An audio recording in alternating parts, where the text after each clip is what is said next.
നിങ്ങളുടെ വീട്ടിൽ കുഞ്ഞു വാവകളുണ്ടോ? എങ്കിൽ നിങ്ങൾ നിർബന്ധമായിട്ടും വാങ്ങിച്ചു വെക്കേണ്ട ഒരു സംഭവമാണ് തെർമോമീറ്റർ. നമുക്കറിയാം, ന്യൂ ബോൺ ബേബീസിൻ്റെ പാരൻസിന് അവരുടെ ഹെൽത്ത് എങ്ങനെയാണെന്ന് ഇടയ്ക്കിടയ്ക്ക് ചെക്ക് ചെയ്തില്ലെങ്കിൽ ഒരു സമാധാനം ഉണ്ടാവില്ല. ഞങ്ങളുടെ കുഞ്ഞാവയൊക്കെ ഉണ്ടായ സമയത്ത് ആദ്യത്തെ കുഞ്ഞാവ ആയതുകൊണ്ട് തന്നെ ഇടയ്ക്കിടയ്ക്ക് അവളുടെ ടെമ്പറേച്ചറൊക്കെ ഞങ്ങളിങ്ങനെ ചെക്ക് ചെയ്ത് നോക്കാറുണ്ടായിരുന്നു. ഇനി ഇങ്ങനെ ടെമ്പറേച്ചർ നോക്കുന്ന തെർമോമീറ്റേഴ്സിനും ഓരോ വ്യത്യാസങ്ങളുണ്ട്. 3 മാസം വരെയുള്ള കുഞ്ഞുങ്ങൾക്കും 6 മാസം വരെയുള്ള കുഞ്ഞുങ്ങൾക്കും അങ്ങനെ ഇതിന് ഡിഫറൻസിയേഷൻ ഉണ്ട്.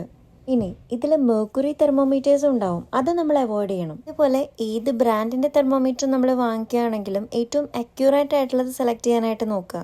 ക്ലിയർ ഡിജിറ്റൽ ഡിസ്പ്ലേ ആണെന്നുള്ളത് ഉറപ്പുവരുത്തുക.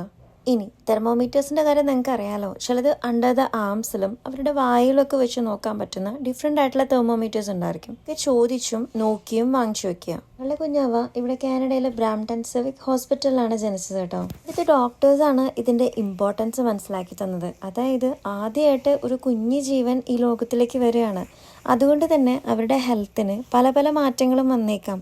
ടെമ്പറേച്ചർ കൂടാം, അവരെ ഹോസ്പിറ്റലിൽ നിന്ന് വീട്ടിലേക്ക് കൊണ്ടുവരുമ്പോൾ ടെമ്പറേച്ചർ കൂടാം കുറയാം, പല വ്യത്യാസങ്ങളായിരിക്കും അവർക്കുണ്ടാവുന്നത്. ഇതെല്ലാം നോർമലായിരിക്കും, അവർക്കായിരിക്കും പല വ്യത്യാസങ്ങളുണ്ടാവുക. ഒരിക്കലും പ്രെഡിക്റ്റ് ചെയ്യാൻ പറ്റില്ല എന്നുള്ളതും ചില കുഞ്ഞുങ്ങൾക്ക് വീട്ടിലെത്തുമ്പോൾ ഭയങ്കരമായിട്ട് ഫീവർ ഉണ്ടാവുന്നതായിട്ട് കാണുന്നെന്നും ഇവിടെ ഡോക്ടേഴ്സാണ് അതിൻ്റെ ഇമ്പോർട്ടൻസ് ഞങ്ങൾക്ക് പറഞ്ഞ് മനസ്സിലാക്കി തന്നത്.